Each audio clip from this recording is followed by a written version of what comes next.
Assalomu alaykum do'stlar. Mana bugun bizni Havayga bo'lgan safarimiz so'nggi kun edi.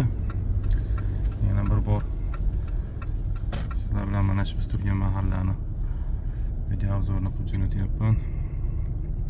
Ko'ringlar. Mana shu joylarda biz aylanib ketyapmiz.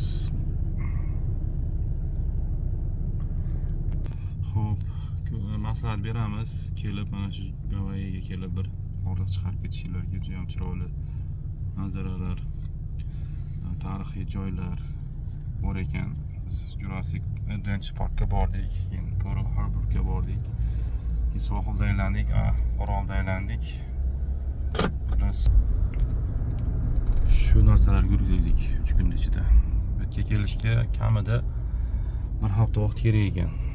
Agar ko'p joylarga borish ulguyman deydigan bo'lsa, odam bir haftani mo'ljallab kelish kerak ekan. Sog' bo'linglar, salomat bo'linglar. Mana shu manzara mana.